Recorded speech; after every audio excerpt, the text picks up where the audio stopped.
નમસ્કાર, આધ્યાત્મિક મહાશક્તિમાં હું મોનાલી સોની આપ સૌનું સ્વાગત કરું છું। આજે આપણે જાણીશું કે શ્રાદ્ધ પક્ષમાં પિતૃઓને તર્પણ કેવી રીતે કરવું અને સાથે સાથે તે કોણ કરી શકે છે તે વિષય પર જો આજે આપણે વિશેષ ચર્ચા કરીએ તો શ્રાદ્ધ પક્ષ એટલે કે પિતૃઓના માટે તમે જેટલું કરો દાન પુણ્ય તે સર્વ વસ્તુ પિતૃઓને મળે છે અને તેના કારણે તેમને મોક્ષની પ્રાપ્તિ થાય છે। શ્રાદ્ધ પક્ષમાં પિતૃઓ પોતાના વંશજોને મળવા માટે આવે છે અને ત્યારબાદ વંશજો દ્વારા જે તર્પણ વિધિ કરવામાં આવે છે તેના દ્વારા તૃપ્ત થઈને તે લોકો પોતાના ધામમાં પરત ફરે છે।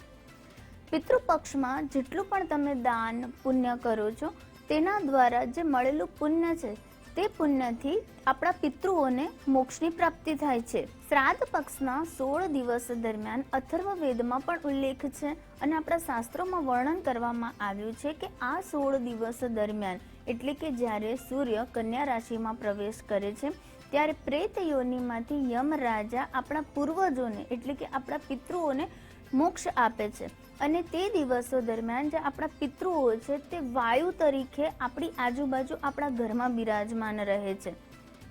આ સમયગાળામાં કરેલું તેમને તર્પણ અને પિંડદાન તેમને મોક્ષની પ્રાપ્તિ કરાવે છે। આ સમય દરમિયાન આપણે બને તેટલું જેટલું પણ દાન કરીએ છીએ તો તેમને એક પ્રકારની શાંતિ અને તૃપ્તિ થાય છે, તેમને સ્વર્ગની પ્રાપ્તિ થાય છે। બ્રહ્મ પુરાણ, વિષ્ણુ પુરાણ, સ્કંદ પુરાણ, નારાયણ પુરાણ અને ભવિષ્ય પુરાણમાં પણ જે પિતૃદોષ છે તેને દૂર કરવા માટેની વિધિ અને પિતૃઓને મોક્ષ કરવા માટે વિવિધ દાન પુણ્યનો ઉલ્લેખ કરવામાં આવ્યો છે। ગ્રંથોમાં ઉલ્લેખ કરવામાં આવ્યો છે કે પોતાના પરિવાર અને વંશજો દ્વારા જ્યારે પિંડદાન અને તર્પણની વિધિ કરવામાં આવે છે તો તેનાથી પિતૃઓને મોક્ષની પ્રાપ્તિ થાય છે, પિતૃઓને સ્વર્ગની પ્રાપ્તિ થાય છે અને પિતૃઓ રાજી થાય છે। જ્યારે પિતૃઓ રાજી થાય છે ત્યારે તે પોતાના વંશજોને આશીર્વાદ આપે છે અને આ આશીર્વાદથી તે લોકોના જીવનમાં તેમને સુખ અને સમૃદ્ધિ પ્રાપ્ત થાય છે। પિતૃ તર્પણની વિધિ તમારે કોઈ પણ ધાર્મિક સ્થળ ઉપર અથવા તો પવિત્ર નદી કિનારે પણ તમે કરી શકો છો અને જો તે શક્ય ન બનતું હોય તો તમે તમારા ઘરેથી પણ શ્રાદ્ધની વિધિ કરી શકો છો। તેના માટે તમારે સૂર્યોદય થતાની સવારે તમારે સ્વચ્છ અને સફેદ વસ્ત્રો ધારણ કરવા જોઈએ। તમારે એક મોટું તાંબાનું એક વાસણ લેવાનું છે, તેમાં તમારે ગાયનું દૂધ, ગંગાજળ, જવ, તલ વગેરે અને ચોખા નાખવાના છે। ત્યારબાદ તમારે તમારા એક હાથમાં કુશા રાખવાની છે। તમારે ડાબો પગ વાળીને જમીનને ઘૂંટણ ટેકવીને તમારે બેસવાનું છે અને જમણા હાથના અંગૂઠા દ્વારા તમારે તે તાંબાના વાસણમાં પાણી અર્પણ કરવાનું છે। ત્યારબાદ તમારે જે ખીરની પ્રસાદી બનાવેલી છે તે ખીરની પ્રસાદી તમારે અગ્નિમાં થોડી અર્પણ કરવાની છે।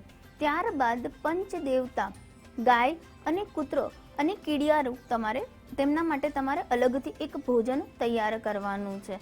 આવી રીતે તમારે શ્રાદ્ધ પક્ષની વિધિ કરી શકો છો। ત્યારબાદ તમારે યથાશક્તિ બ્રાહ્મણોને દાન કરાવવું, બ્રાહ્મણોને ભોજન કરાવવું અને વસ્ત્રોની ભેટ આપવી જોઈએ। આ રીતે તમે પિતૃપક્ષમાં પિતૃ તર્પણની વિધિ કરી શકો છો। ત્યારે પ્રશ્ન આપણને ઉદ્ભવે કે આ જે પિતૃપક્ષની જે વિધિ છે તે કોણ કરી શકે, કોણ ના કરી શકે। શાસ્ત્રોમાં વર્ણન કરવામાં આવ્યું છે કે પિતૃ માટે એટલે કે જ્યારે પિંડદાન કરવાની જે વિધિ છે તે ખાસ કરીને પુત્ર દ્વારા કરવામાં આવે છે અથવા પૌત્ર દ્વારા કરવામાં આવે છે, પરંતુ જો પુત્ર ન હોય તો વ્યક્તિ જે છે તેનો ભાઈ, તેનો ભત્રીજો, તેનો પૌત્ર કે પછી તેનું કોઈ પણ ઘરની વ્યક્તિ કે તેના વંશજની કોઈ વ્યક્તિ પણ પિંડદાન કરી શકે છે।